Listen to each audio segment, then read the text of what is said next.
오늘 말씀은 요셉이 자기의 신분을 이제 형들에게 사실대로 얘기하는 그 장면입니다. 어떻게 보면 요셉의 말씀에 요셉이 주인공인 그 창세기의 말씀 중에 가장 핵심이 되지 않을까 이렇게 생각이 되어지는 말씀인데, 오늘 말씀을 통해서 하나님의 은혜가 우리 성도님들에게 가득하시기를 주님의 이름으로 축복합니다. 오늘 말씀을 이제 처음 한번 보면, 이제는 그 형들이 이제 바뀌었는지, 예전 그대로의 형인지, 아니면 진짜 자기가 용서해도 될 만큼 그러한 형들로 그 성격, 인격이 바뀌었는지를 몇 단계로 이제 시험을 하고, 형들이 바뀌었구나. 사람이 안 바뀔 줄 알았는데 예전 나를 죽이려고 하고 또 나를 애굽에 팔았던 그 형들이 아니고, 이제는 하나님을 두려워하고 또 부모님을 두려워할 줄 아는 그런 사람으로 바뀌었구나라는 것을 깨닫고, 이제서야 자신을 이제 밝히고 하나님의 뜻을 그 사람들에게 알리는 그런 장면입니다. 요셉이 시종하는 사람들 앞에서 소리 질렀습니다. 다 나가! 이렇게 했던 거예요. 그러니까 자기의 그 모습을 이 가족 말고 다른 사람들에게는 어떻게 보면 보여주기 싫었던 요셉의 마음일 수 있습니다. 가족 앞에서는 우리가 이 자기의 감정 이렇게 쏟아낼 수 있잖아요. 근데 다른 사람들이 이 자기의 감정을 보는 걸 싫어할 수 있습니다. 아마 그런 의미에서 시종하는 자들을 다 나가라고, 여기 보니까 이렇게 기록하고 있습니다. 요셉이 시종하는 자들 앞에서 그 정을 억제하지 못하고 소리 질렀다, 이렇게 되어 있습니다. 소리 질러서 다 나가라고 한 거예요. 그래서 이게 뭔 일인지 하고 시종 듣는 사람들은 다 나가고 다 물러가게 하고 형제들 말고는 다른 사람이 없었다라고 되어 있습니다. 그리고 큰 소리로 울었어요. 얼마나 서럽기도 하고 또 반갑기도 하고 그동안의 인생, 자신의 인생을 되돌아 보기도 하고 하니까 그 정을, 그 마음을 억제하지 못했던 거예요. 큰 소리로 울었던 거죠. 때로는 우리가 큰 소리로 울면 속이 좀 시원할 때가 있습니다. 그러니까 저도 잘 울지 않는 편이거든요. 잘 울지 않는 편인데, 그러니까 때로는 울 때도 있잖아요. 우리도 이제 그렇습니다. 정을 이제 억제하고 이 마음을 다스리는 방법만 배웠지, 이걸 밖으로 드러내는 것을 우리가 잘 배우지 못할 때가 있습니다. 가족 앞에서 잘 울지 않았어요. 그 전에 저도 한번 말씀드린 적인데, 제 예배 드리다가 한번 운 적이 있지 않았습니까? 그래서 우리 아이들에게는 그게 좀 큰 이슈였던 것 같아요. 그래서 그날 아빠 왜 울었지 이렇게 물어보고 이렇게 하더라고요. 하여튼 그때 이제 그런 마음 저에게도 있었고, 또 우리 성도님들 삶 가운데도 참 울고 싶고 힘든 걸 이렇게 다 얘기하고 싶은데 그러지 못할 때가 있어요. 근데 하나님 앞에서 울거나 또 하나님께서 이 가족 앞에서 울 수 있도록 우리의 삶을 세팅해 놓으셨습니다. 때로는 하나님 앞에서 이제 펑펑 우는 거예요. 나의 감정을 쏟아 놓는 겁니다. 하나님 왜 이렇게까지 하셨습니까? 요셉의 입장에서 보면 하나님 이렇게까지 해야 됩니까? 내가 이 부잣집 도련님이 이 종까지 이렇게 내 인생을 이 밑바닥으로 던져버리셔야 됐습니까? 하나님, 제가 이 죄수까지 되어야 됐습니까? 얼마나 이 삶을 포기하고 싶고, 그리고 하나님을 원망할 수 있는 여러 이 요건들이 많이 있습니까? 요셉에게는. 그런 생각들이 지나가는 거예요. 형들이 정말 보고 싶기도 했고, 또 형들이 정말 믿기도 하고, 여러 가지 그 마음속에 복잡한 마음이 있었을 겁니다. 우리의 인생 가운데 그런 순간들이 있죠. 복잡한 마음들이 얽히고서 얽혀서 이 감정을 추스리지도 못하고, 또 어떻게 보면 또 내놓지도 못할 때, 요셉은 이 가족들 앞에서, 형제들 앞에서 자기의 그 감정들을 다 쏟아내었던 거예요. 얼마나 크게 울었냐면 애굽 사람에게 들리고 바로의 궁중에 들리더라, 이렇게 얘기를 했습니다. 이렇게 기록되어 있습니다.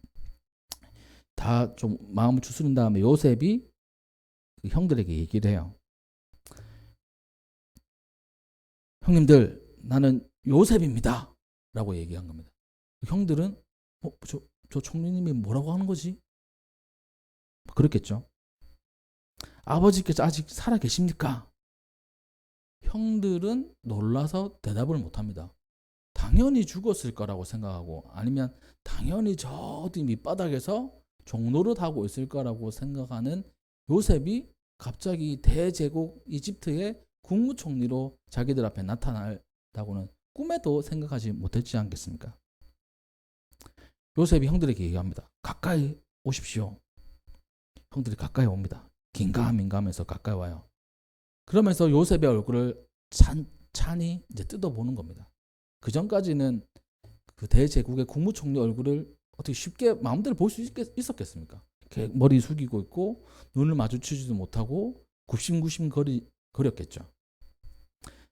매번 만날 때마다 절을 하고 고개를 숙이고 있고, 또 그 앞에 서면 늘 자기들은 스파이로 몰렸던 생각도 하고, 또 시몬이 잡혀 있기도 했고, 또 자기들을 계속 스파이로 몰고 자기들은 하지 않았는데 돈이 들어가 있고 은잔이 들어가 있고 여러 가지 이제 억눌린 상황에서 요셉을 쳐다볼 수도 없었을 겁니다. 그런데 이제는 요셉이 가까이 나오게 하고 얼굴을 보게 하는 거예요. 그러니까 옛날 요셉의 얼굴이 있는 겁니다. 맞네, 요셉이네. 아마 형들이 느꼈을 거예요. 사람이 시간이 지나면 얼굴이 좀 바뀌기도 하잖아요.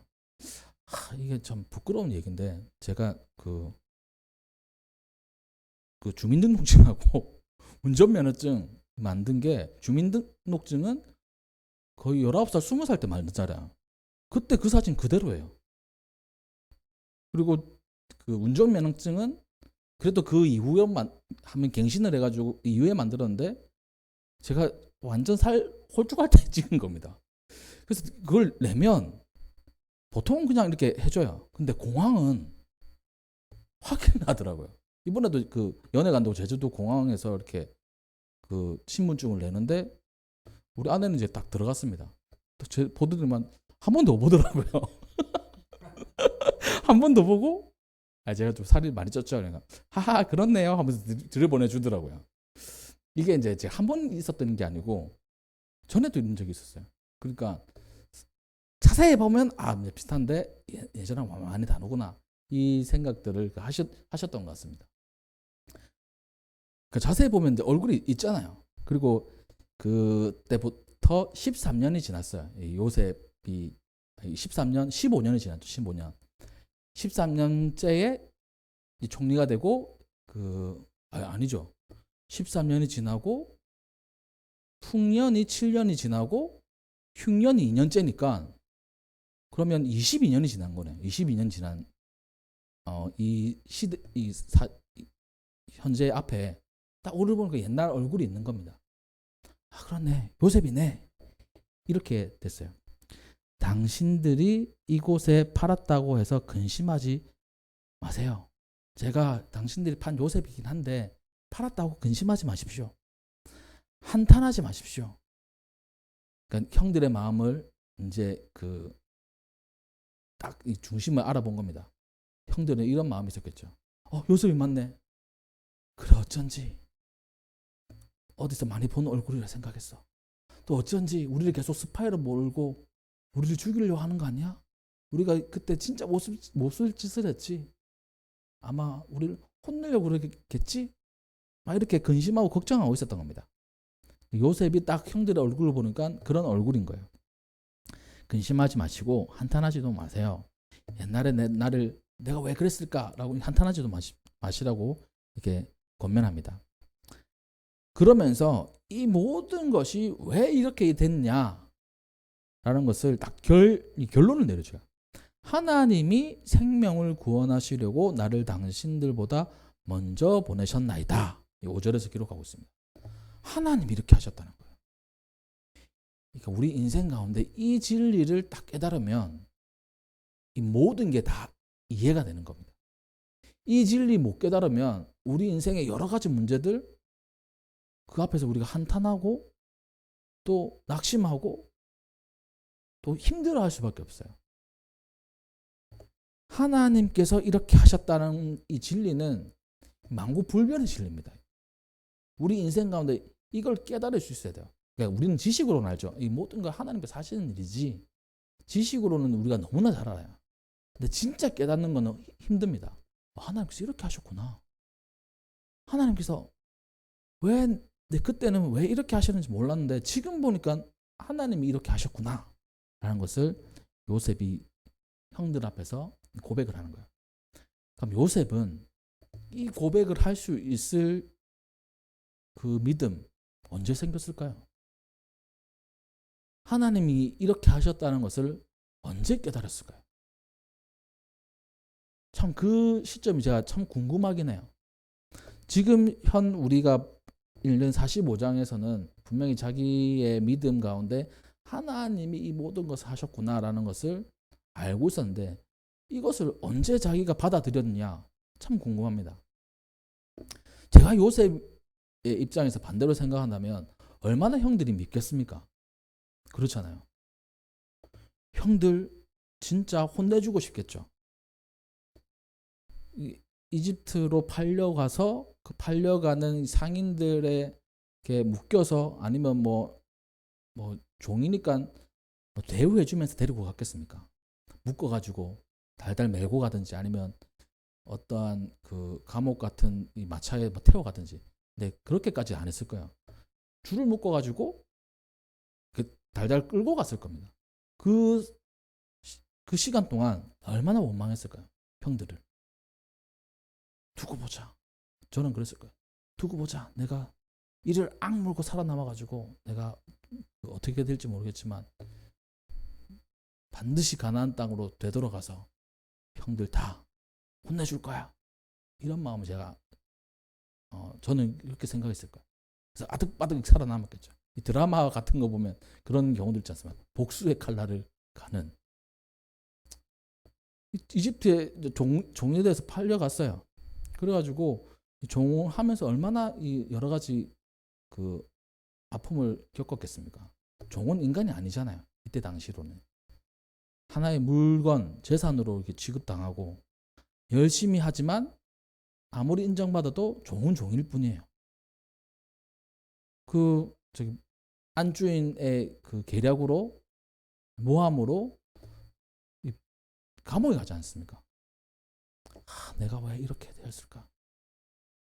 안주인을 이렇게 그 생각할 때 내가 그냥 눈 딱 감고 안주인 시킨 대로 할 걸. 또 다른 면은 왜 그 안주인분은 나를 이렇게 해가지고 그리고 보디발 장군은 아내가 그런 걸 모르나? 원망되겠죠. 그 원망하다면 결국에는 형들까지 올라가는 겁니다. 형들이 나를 여기에 팔지만 않았더라도 내가 이 꼴을 당하지 않을 텐데. 그러니까 원망은 생각하면 생각할수록 깊어지고 커지고 그리고 우리의 삶을 갉아먹습니다. 그것만 계속 생각을 했으면 요셉은 아마 하나님의 뜻을 발견하지 못했을 거예요. 그런데 어느 순간부터인가 요셉이 아버지, 할아버지로부터 배운 하나님을 믿기 시작했습니다. 그래서 종이 되었을 때도 그 집안이 잘 되는 것을 발견했어요. 또 감옥에 있을 때도 자기가 하는 일들이 뭐 잘 되는 것을 발견했어요. 주위 사람들도 이렇게 발견한 겁니다. 그러면서 하나님께서 나를 완전히 죽이지는 않으시는구나. 이걸 깨닫는 거예요. 하나님이 나를 버리셨다라고 생각했다면 그냥 죽이시면 될 텐데 하나님 왜 나를 종으로 또 보디발의 집에 보내셨을까? 또 하나님 그냥 나를 포기하셨으면 그 안주인의 이 계략에 말려서 바로 죽을 목숨인데 왜 주인은 나를 살려줬을까? 그렇게 생각할 수 있잖아요. 보디발의 집에서 또 감옥에서 가만히 보니까 하나님이 뭔가를 세팅해 나가시는 거예요. 전에도 제가 이제 그 본문을 우리가 함께 나눌 때 보디발 이 시위대장입니다. 왕하고 가장 가까운 사람. 시위대장이면 왕의 오른팔 왼팔 그에 가까운 사람인 거예요. 그러니까 얼마나 이 힘 있는 사람이겠습니까? 그러면 힘 있는 사람 주위에는 그 사람에게 줄 타려는 사람들 많이 오겠죠. 그럼 요셉이 그런 사람들을 보는 겁니다. 요셉이 그러면서 이 이집트의 정치, 문화 뭐 이런 걸 배우는 거예요. 옆에서. 그리고 그 집안의 모든 일들을 다 담당하는 종이었기 때문에 공부를 시키시는 거죠. 하나님께서. 감옥에 갔습니다. 감옥도 왕의 죄수를 가두는 감옥에 간 거예요. 왕한테 죄를 저지르거나 왕한테 밉보인 사람들이 감옥에 오는 겁니다. 거기서 이제 술 맡은 관원장을 만나지 않았습니까? 이 술 맡은 관원장도 진짜 대단한 직책입니다. 그냥 술을 따라주는 사람을 넘어서 왕하고 독대하면서 정사를 논하는 거예요. 왕에게 조언을 하고. 근데 어떤 이유에서인지 왕이 감옥에 보냈어요. 그 사람과 얘기를 하고 그 사람과 친분을 쌓았죠. 또 그 감옥에서 많은 정치범들 만났을 겁니다. 아, 이집트가 이렇게 돌아가는구나. 왕은 이런 사람들을 싫어하고 내치는구나. 아마 이런 거 배우지 않았을까요? 하나님 왜 이런 걸 나에게 배우게 하셨을까? 이걸 살아가면서 13년 동안 깨달은 겁니다. 아, 하나님이 내가 이곳에서 할 일이 있는가 보다. 나를 죽이시지 않으시고 나를 저 밑으로 보내지지 않는 거 보니까 나를 통해서 뭔가를 하시려나 보다. 그래서 이렇게 하시네? 이걸 이제 조금씩 깨닫는 거예요. 그래서 결정적으로 이집트의 왕 바로의 꿈을 해석하며 이 나라 또 그 근동 일대에 큰 풍년과 큰 흉년이 있을 것을 미리 안 요셉이 그거에 대한 계책을 쌓을 수 있었던 겁니다. 바로 하나님의 지혜로 말미암아. 그렇다면 이 나라를 살리기 위해서 나를 보내셨을까? 라고 했을 때 요셉은 의문이었던 거예요. 왜 이 나라, 이 7년 흉년에 이 나라를 버티게 하려고 나를 보내셨나? 아니지. 바로 하나님의 약속의 백성인 우리 가족들을 이곳에서 이 흉년을 이겨내게 하기 위해서 나를 먼저 보내셨구나. 이걸 깨달았던 겁니다. 단번에 깨달을 수도 있었겠지만 저는 많은 고민과 묵상이 있었다고 생각을 해요. 자기 인생을 되돌아보고 자기의 현실을 바라보면서 왜 하나님 이곳에 보내셨습니까? 지나고 보니까 하나님의 계획을 알았던 겁니다. 아, 나를 이집트에 먼저 보내셔서 우리 가족을 기근 속에서 보존하게 하시는구나. 또 이곳에서 큰 민족을 이루게 하시겠구나 라는 하나님의 큰 뜻을 요셉이 발견하고 이전에 자기의 그 억울한 감정, 아픔 다 떨쳐버릴 수 있었던 겁니다. 하나님의 뜻, 하나님의 큰 계획 안에 자기가 가지고 있는 그 모든 것을 다 쓸어내 버렸던 거예요. 그래서 이렇게 고백할 수 있었던 겁니다. 하나님이 생명을 구원하시려고 나를 당신들보다 먼저 보내셨습니다. 자기들이 판 게 아니라 하나님이 보내셨습니다. 6절 말씀에 이 땅에 2년 동안 흉년이 들었으나 아직 5년은 밭가리도 못하고 추수도 못합니다. 하나님이 큰 구원으로 당신들의 생명을 보존하고 당신들의 후손을 세상에 두시려고 나를 당신들보다 먼저 보내셨나니 그런즉 나를 이리로 보낸 것은 당신들이 아니요 하나님이십니다. 이렇게 얘기합니다. 참 위대한 고백이죠. 당신들과 당신들의 생명과 당신들의 후손을 세상에 두시기 위한 하나님의 큰 계획으로 인한 나의 도구로서의 사용되어짐을 고백한 겁니다. 그래서 이제 그 얘기를 하고 아버지 모셔오라고 그러죠. 가족들 다 데리고 오라고 합니다. 이 소식이 이 궁 안에 다 퍼져 나갔던 거예요.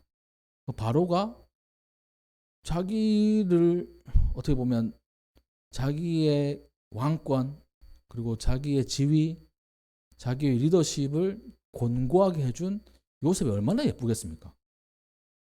아니면 다 쫄딱 망했을 거잖아요. 아무리 이집트라고 해도. 이집트는 흉년이 들지 않는 곳입니다. 왜냐면 지리적으로 그런 곳이에요. 나일강 때문에. 나일강의 범람. 그러니까 우리가 논농사라면, 저도 농사를 안 지어봐서 잘 모르지만 논농사 하려면 이 매년 똑같은 땅에서 똑같이 할 수 없다고 해요. 걸음으로 땅의 기력을 또 보존시켜주고 또 여러 가지 작업들을 해야 됩니다. 우리나라 같은 경우에 1년에 한 번 이렇게 논농사를 지을 수 있죠.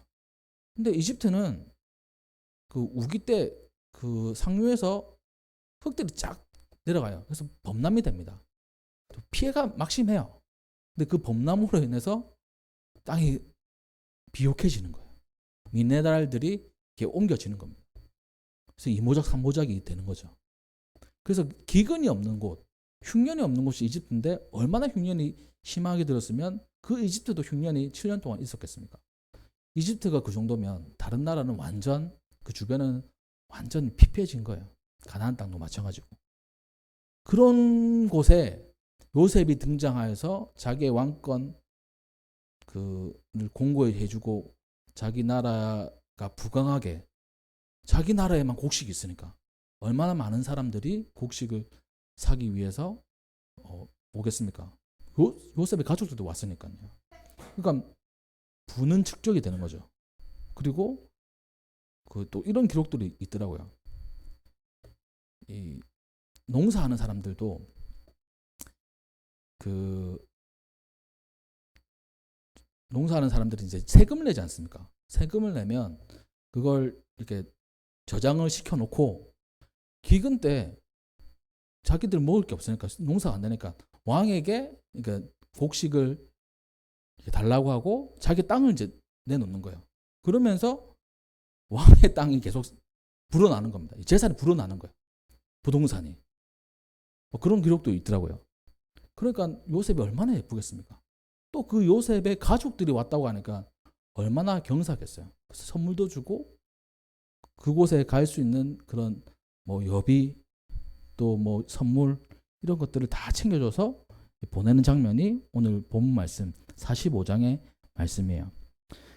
그래서 그 마지막 보면 이렇게 되어 있습니다. 여기 28절에 보니까 이스라엘이 이르되 조카도다 내 아들 요셉이 지금까지 살아있었으니 내가 죽기 전에 가서 그를 보리라. 그 전까지는 힘이 없는 노인네였어요. 요셉을 잃어버린 지 오래됐고 또 베냐민까지 잃어버릴 수도 있다는 그런 그 두려움 속에 살았는데 베냐민도 건강하고 죽었다고 생각했던 요셉까지 있으니까 힘이 생기는 겁니다. 그래서 바로 가나안 땅을 떠나 이집트로 가게 되는 이 장면이 오늘 본 말씀에 나와 있습니다. 이 말씀을 통해서 우리의 삶을 한번 점검을 해봐요. 우리에게도 여러 가지 이해되지 않는 일들 일어날 수 있습니다. 그리고 해석되지 않는 하나님의 그 행하심들이 우리 삶 가운데 있어요. 문득 저도 이렇게 그런 생각들입니다. 내가 왜 여기 있지?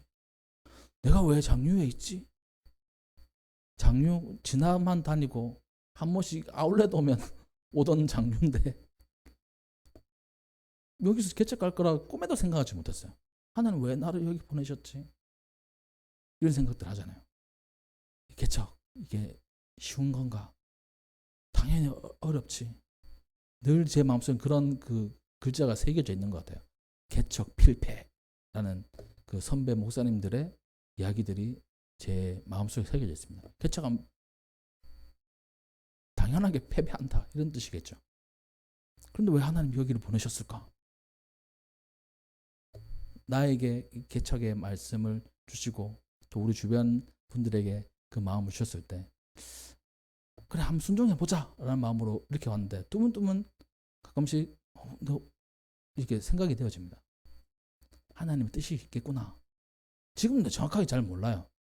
하나님의 정말 큰 뜻. 요셉이 마지막에 형들 앞에서 하나님이 이것 때문에 여기 보내셨습니다.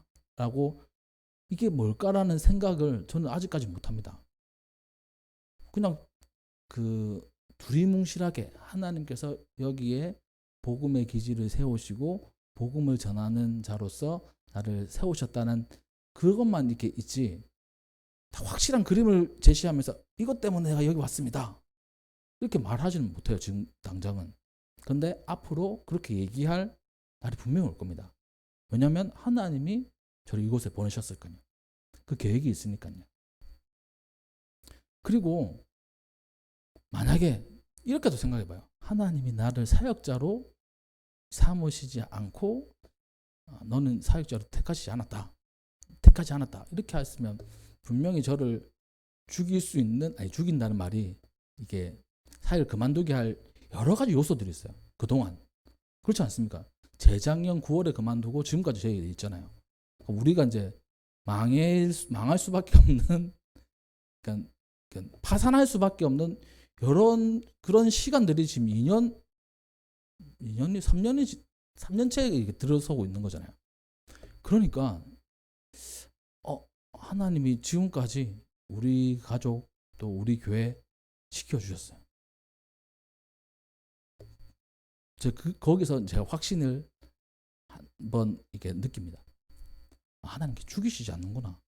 망하게 하시지 않는구나.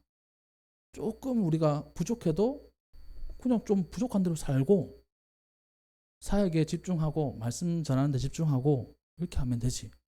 사실 이 사역이나 이 말씀을 전하는 부분이나 예배를 인도하는 부분에 있어가지고 제가 참 부족함을 느낍니다.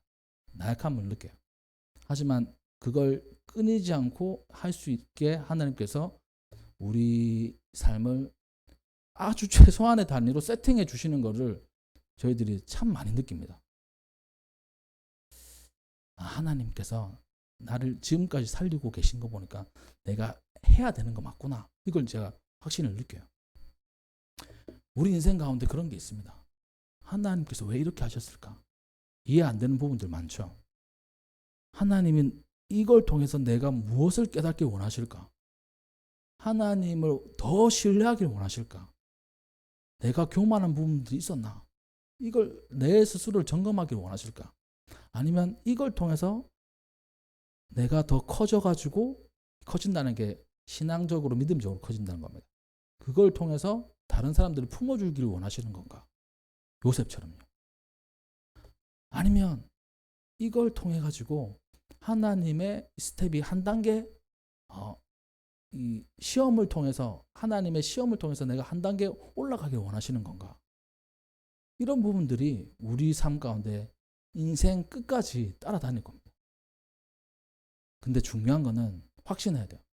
하나님 앞에 우연은 없습니다.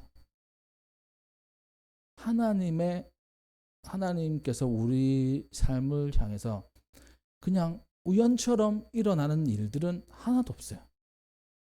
다 계획되어 있는 겁니다. 무엇을 위해서? 우리를 위해서요. 결국에는 요셉과 그 가정을 위해서 이렇게 세팅하신 것이 않습니까? 노아의 방주, 노아와 노아 가족을 위해서 세팅해 주신 거예요. 그렇지 않을까요? 다른 사람 다 죽는데 노아와 노아 가족만 구원을 받았어요. 말씀에 순종했던. 하나님의 말씀에 순종했더니만 내가 손해보는 게 아니라 그 세팅이 나와 나의 가정을 위한 세팅이었던 거예요. 우리의 고통도 마찬가지일 겁니다. 내가 지금 당장 고통당하고 이해되지 않는 그 일들이 있다고 할지라도 이후에는 이게 바로 나를 위한 세팅이었구나, 하나님의 계획이었구나 하는 것을 알게 될 겁니다. 그러기에 오늘 이 말씀을 묵상하는 우리 모두에게 하나님의 크신 계획, 하나님의 진짜 목적, 그것은 우리를 죽이시는 게 아니고 우리를 살리시는 거예요. 우리를 인도하시는 거예요. 우리를 통해서 더 커지는 것을 원하시는 거예요. 믿음이든 우리의 삶이든 무엇이든 우리를 통해서 더 풍성한 역사를 누리기를 원하시는 하나님의 계획이라는 겁니다. 그러기에 그 사실을 기억하시고 때로는 힘들어도 지쳐도 또 낙심이 오는 순간에 이 말씀을 기억하며 하나님의 뜻, 하나님의 구원의 역사를 온전히 신뢰하시는 우리 모든 성도님들 되시기를 주님의 이름으로 축복합니다. 네, 기도하겠습니다.